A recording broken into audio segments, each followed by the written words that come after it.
just wondering if you could tell me about how you embrace freedom of expression. You've written quite eloquently about it, and I'm just wondering what your experience has been. Well, I went to China in 1986 at the age of 26 because of a stalking issue. I had a boyfriend who became really violent and also repressive and would not allow me the freedoms to personally do things that I wanted to do. He wanted to push me to go into contracting, which was his area of business, and I finally left him and went to China.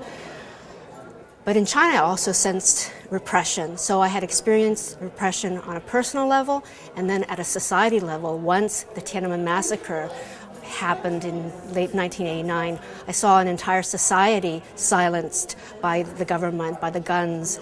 And when I left in 1989, I vowed to come back home and not to waste this gift known as the freedom of expression.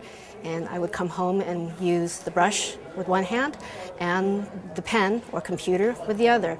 And ever since I came back in 1989, I've been using every means to voice my feelings about my own family, about Chinese repression, and trying to help people understand how lucky they are that they live in the United States and that they are able to use all sorts of means, the internet, publishing if they can get published, newspaper, editorials.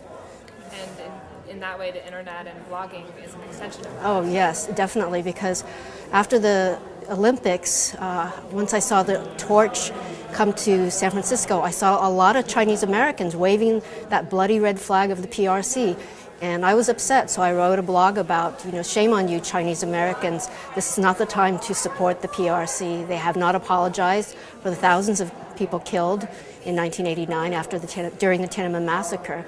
So it's and some Chinese Americans wrote back and said, "I'm glad there are still some sober Chinese in the United States." Well, a little bit of a tangent from that, but if you have one piece of advice, whether it's to someone just wanting to have their voice heard or it's a true aspiring writer, what would it be, just in terms of persistence and getting your voice heard? There are so many avenues to getting your voice heard. There are tons of blogs, blogging venues, there's library.com. I mean, if somebody says, I can't get heard, I find that hard to believe. Because in the society, we're offered every avenue possible